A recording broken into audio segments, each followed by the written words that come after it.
So the question that I'm asking is, how come they, attempted to change from this to the other one? So what you see on the left is this, the display type designed by famous Czechoslovakian, and similarly in the same period, the one on the right is Ismail Hakkı Milaslı's one of the detached systems that he designed.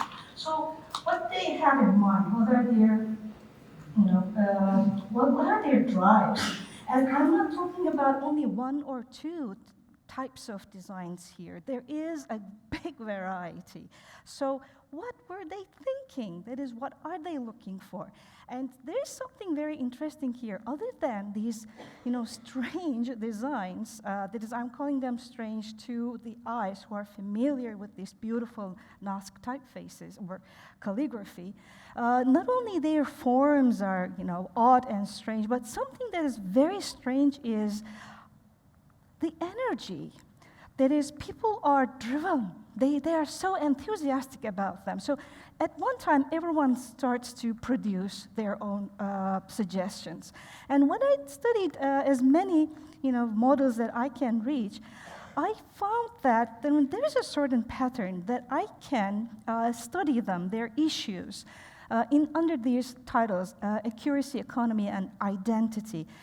Intentionally or not, but these are the issues behind them, behind all these detached Arabic type designs. And before sharing you with the examples, I need to, introduce a little bit basics. So apologies in advance for who are well versed in Ottoman. This is for the newbies, okay? Because these are the issues they addressed frequently. So one problem about using Arabic for reading in Turkish is the number of vowels. Therefore, for example, waw is the star of this issue because waw was, other than representing the sound V, were used to represent o, u, u. So this, I need a pointer, this word, it took 15 minutes for me to decipher what it was because it didn't come from the context, and I was really not expecting to find a French word in this text. I was reading an article by Özlem Özkal. So it says conservatoire, and you see the richness of the vav. It is used for U, for V, and for O. But, of course, especially the Tanzimat Pashas, the Reform Pashas, they're smart people, right? And it was first Ahmet Cevdet Pasha to find a solution to this problem. In his famous Kavaid-i Osmani, it's a grammar book written in 1850. He just had a very simple suggestion. So let's use some hareke so that we know it is O or U or O, U, whatever. The issue is that there are many copies in different times because it's a grammar book, it was used in all schools, but in very few of them, I saw that the harekes, the diacritical marks, are really marked. Most of the time, printers didn't deal with that.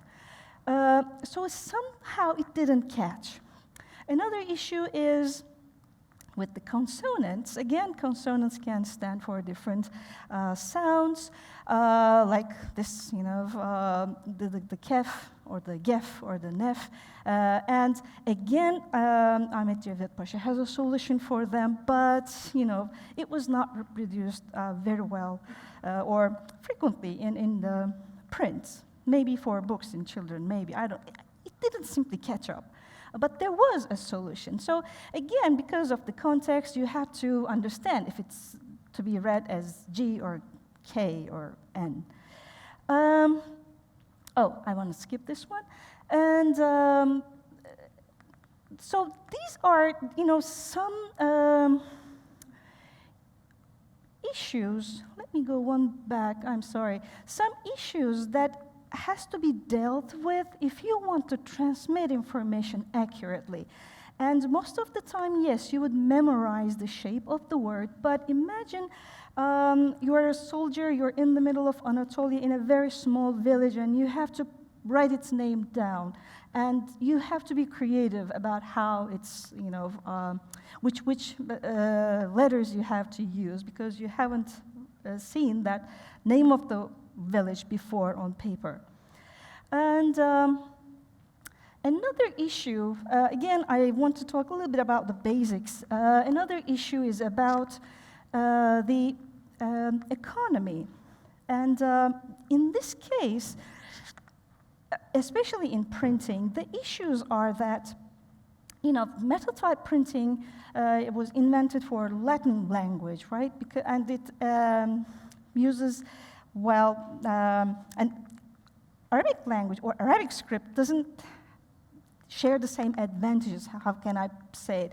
That is, with Arabic, you can also, first of all, the number of letters change depending on their position, right? There is this isolated initial, medial, or finals. They shift shapes. And when letters are written in a joint manner, which is the case traditionally, they again shift shapes. And another, issue to solve is that in Arabic script, letters can be stacked vertically too. And this is a page that was printed in Müteferrika's print shop. And you see, in typography, there is a drive, a tendency to copy, to simulate handwriting. So therefore, Müteferrika or Yona Ashkenazi, his punch cutter, they wanted to imitate handwriting as it is. Therefore, like the handwriting, they have these, elevated set of letters. And in Ottoman printing, it is called hava. So rather than, in addition to all the letters that are aligned on a baseline, there is this extra set that is, elevated. So the result of this is that, of course, there is too many sorts for printing, and this is not Müteferrika's job case. This is quite a modern one from 19th century. One of the names behind the detached letters is, Milaslı, İsmail Hakkı Milaslı. We're going to hear his name a lot. And this is what he says, actually. Müteferrika's job case was 1500, and although our esteemed type founder, oldest type founder, Hacı Kevorkian, worked on it since for a long time, there is still 500 sorts. So this was one problem that also intellectuals, printers, publishers were dealing with.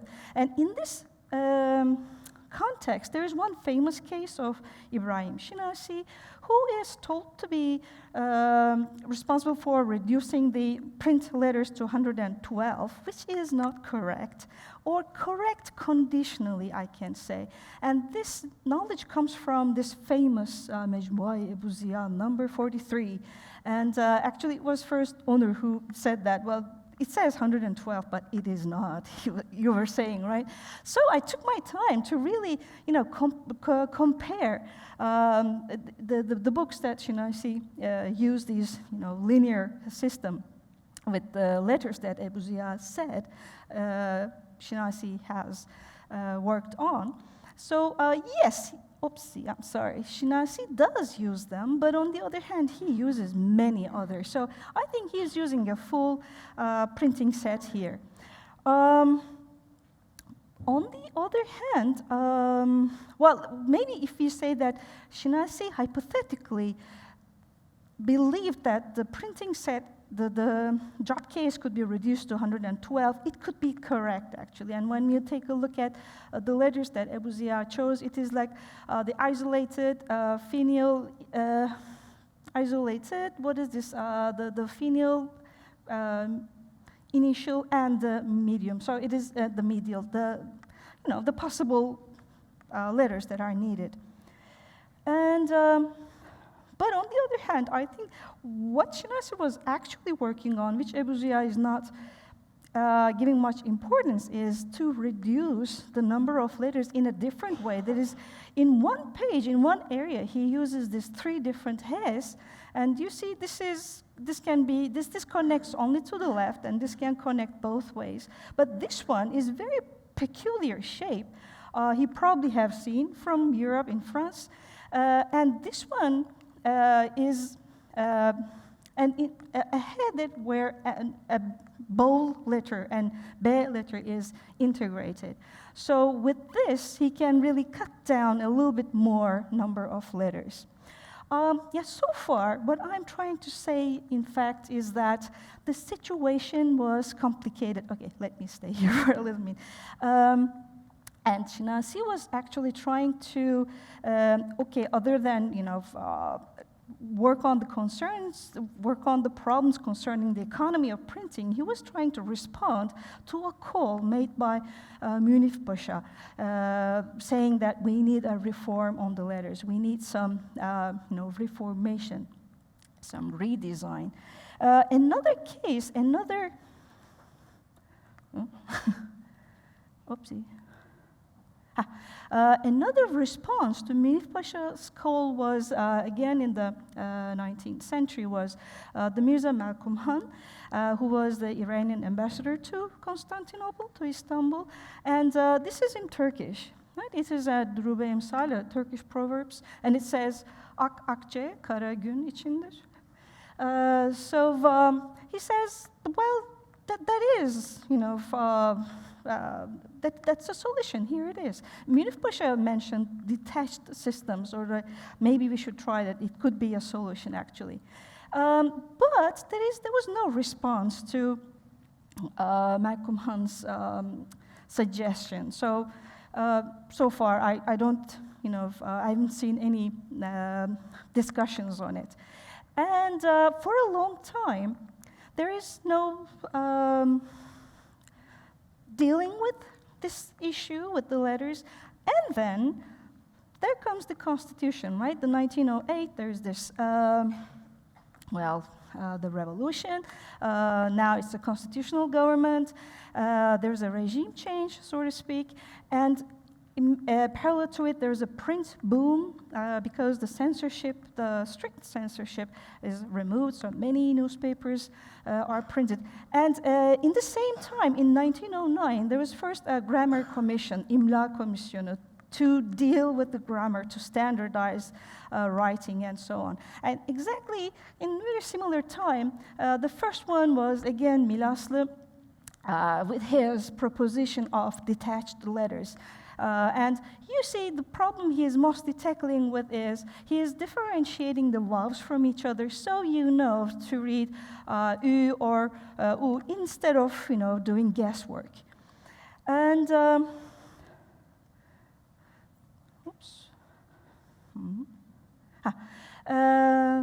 following him in the same period, Hacı Kevorkian comes to the picture.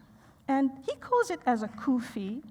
And he says, I already designed a 16-point.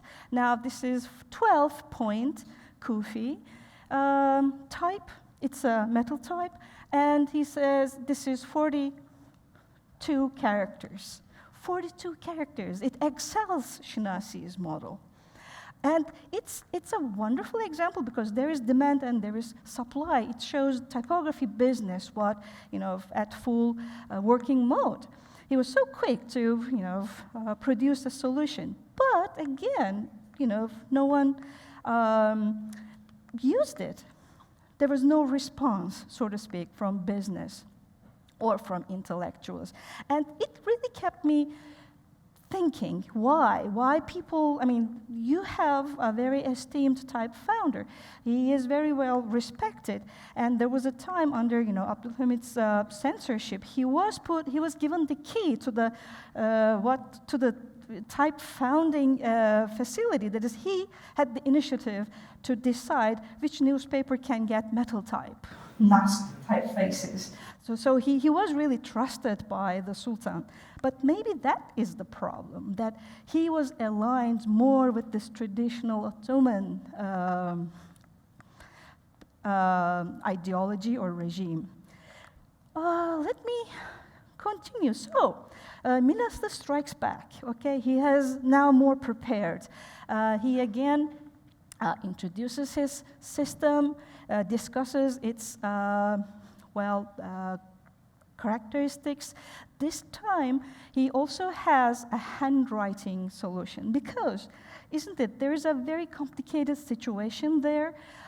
You are going to have detached writing, but when it comes to handwriting, what are you going to do? Are you going to go back to the joint way of writing or what? And so Milaslı's answer to that question is, can I go back?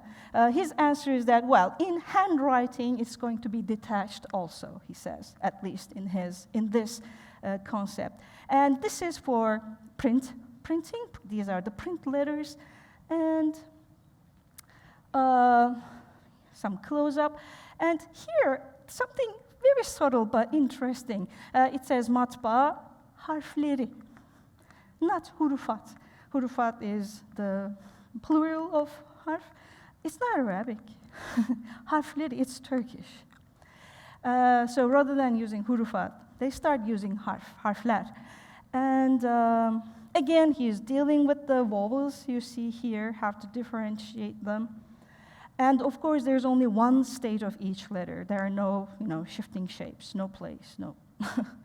And an answer immediately comes from Ismail Sufi. He says, we are already doing it. There is this nice Servet-i orthography, Servet-i imlası, maybe you have heard of it. And that's okay. The system we use in Servet-i is answering all our needs. And you see, in Servet-i there are also for some articles, not in all of them. And this article is, addressed to women, so probably it was for women readers.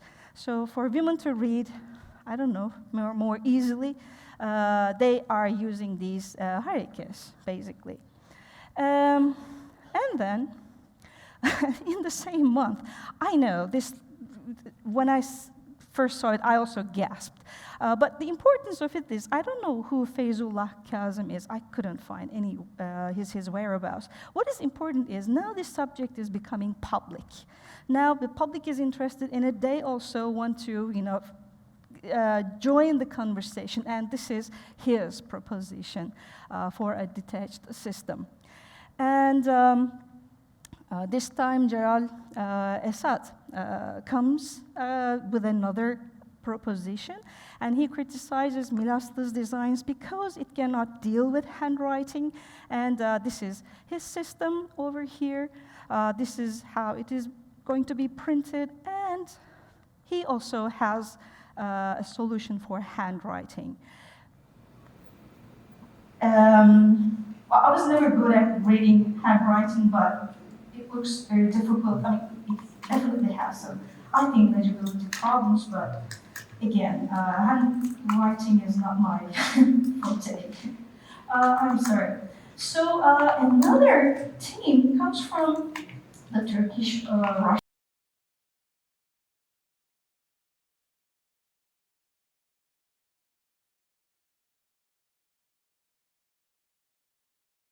This is their solution. The relation with the Turks living in Russia and the Ottoman territory, it is really a long subject, but these two communities are trying to align where Russia, of course, doesn't want them to.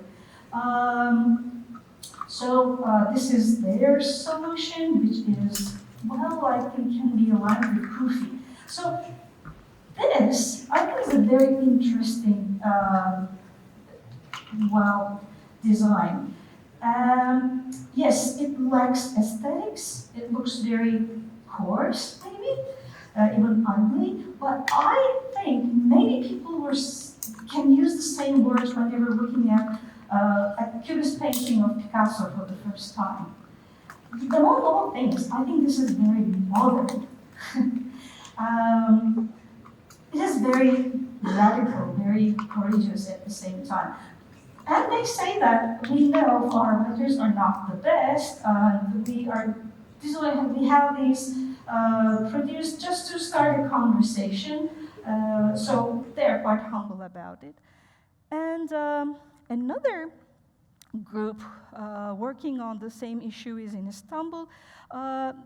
These two guys, Cihangir Şinasi and İsmail Hakkı Baltacıoğlu. İsmail Hakkı Baltacıoğlu is especially was a very important actor in the first years of, or in the early republic in terms of education reforms. And so they really do a very thorough research. They examine how shapes work, and one thing took my attention. Here they discuss that when you drove on and on the letter he, after a while it starts to look like mim,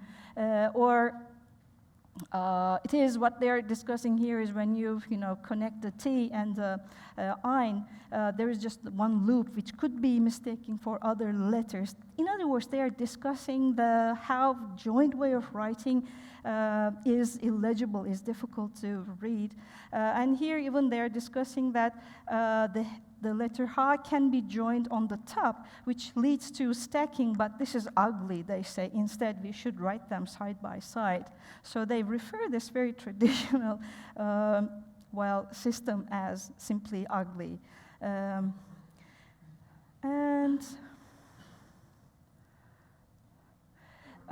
They also have a solution for handwriting, and they say that this is, to start with, we are not against that in the future people may, after they get used to this alphabet, they can write in a connected way because we think it is more appropriate. In handwriting, you have to be fast, you can connect the letters, so they are not against a joint manner of writing in handwriting. But this is one of the extreme examples too. It is by Mirza Ali Muhammad Khan Uwaisi. He was, again, an Iranian ambassador to Istanbul, and here his system is, well, it has a certain way of thinking in it. He simply creates new letter shapes, or sometimes borrows them. He simply associates these shapes with the existing Arabic letters, and then,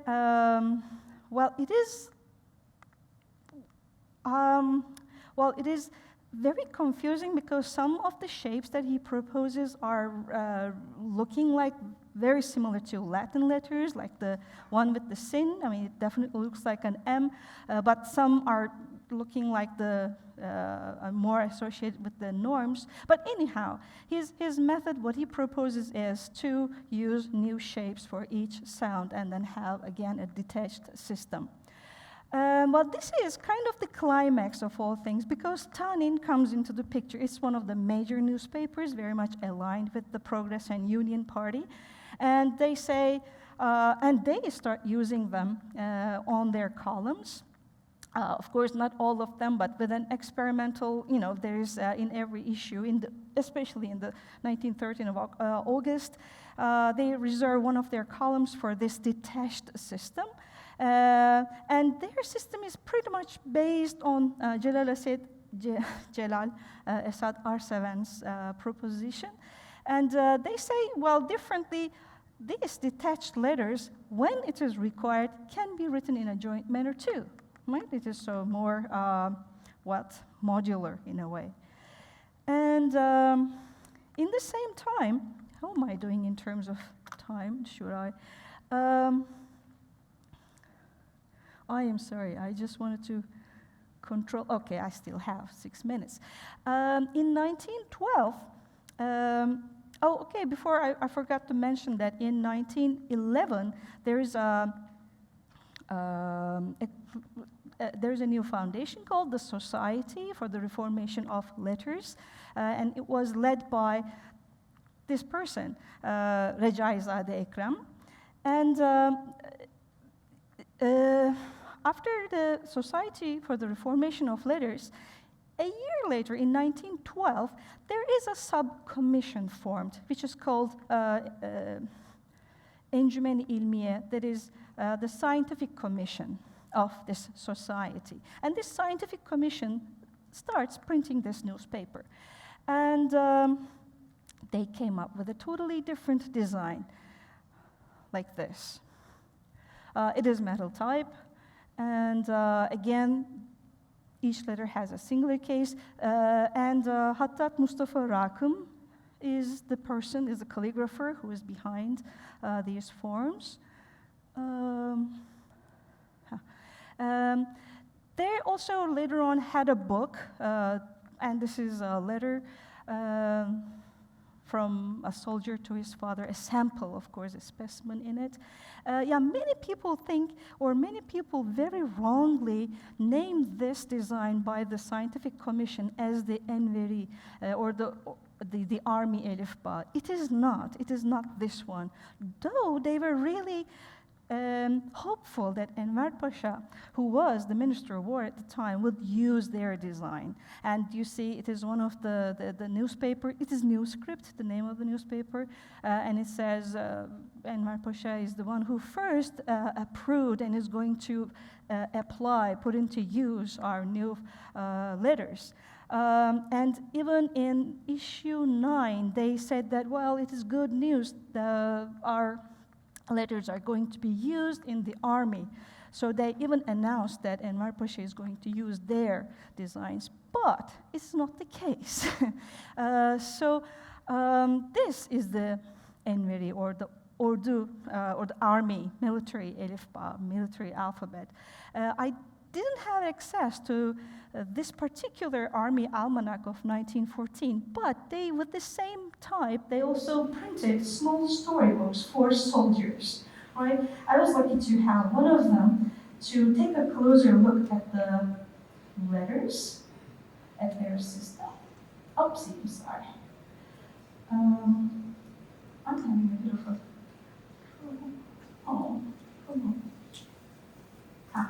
All right, so this has several names, but let me call it as the army, the military alphabet, or Enver Pasha, or Hatt Jadid, the new script. And you see, actually, again, to differentiate the vowel sounds, they're using the high case. By the way, I still couldn't find who is responsible, who is the name behind this particular design, because this is not the design of the Science Commission, this is not the design of Hakkı Milaslı, but probably they have some relation. Again, the kef and the gef problem is solved, and importantly, all the vowels are added. And so this is my final example, this is 1914, right? It explains itself. Now there is, already the empire was, well, in a very tight situation economically. There were wars going on, and the World War starts. Hakkı Milaslı wrote one more book after this, but after the turmoil of the war, these are all swept away. So, as a conclusion, I just wanted to review the issues and how they were dealt with in a way. So, in terms of accuracy, the issue was how to transmit information in an accurate way. And for this, so they had some technical manipulations, like marking the vowels, consonants, and making letter shapes more legible. In terms of economy, the issues were how to use time, space, human sources efficiently, how to educate productive citizens. They wanted desperately to increase literacy rates, make it easier, make it fast to teach and learn reading. And it's no mistake that a lot of publications were targeted for soldiers, people from Anatolia who came to serve in the military. They wanted to educate them and then go back to their towns with a grasp on reading, with as literate people. And of course, increasing the profit in printing business is an issue in terms of economy, because with less letters, you don't have to educate the typesetters. They can be prepared easily.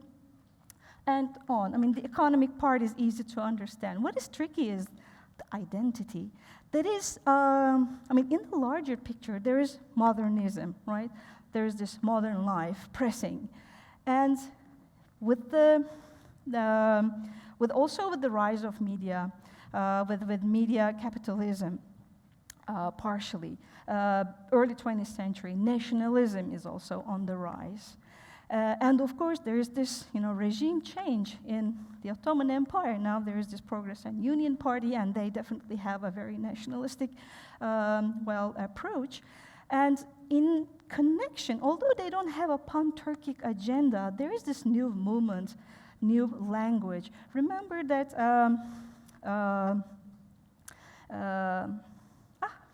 I forgot, just a minute. Recaizade Mahmud Ekrem. There is the picture on the newspaper newscript. He's the one who said for the first time that Ottoman is a different language than Arabic, and we need a national literature. So actually, he was a leader in this new language movement. So together with all this, I think one issue was how to make letters look Turkish, which is a very, of course, I don't know, a strange question. Who knows? And they didn't know. That's why it was like trying different clothes on. They were trying and dropping things. But one thing I think all these detached alphabets were looking for is what is the visual equivalent of Turkish language? What could be this new identity, which they didn't know the answers, obviously, which we don't know the answers, maybe even today. And my final slide is that this kind of shows, the commotion of the day. It's a caricature in Karagöz, satire journal. And here Karagöz is this bold guy from, the Anatolia, and he says, how about the letters, are you all here? The letters are complaining. Every day we're in a different clothes. Either of these reformers should come together or leave us alone. And he says, where is Vav? I can't see Vav. And the letter says, well, he couldn't come. He doesn't go out at all because they placed something miserable on its head. He shut himself home with shame. So even this became a subject of what is this called? Comedy in papers. And yeah, thank you. That was all.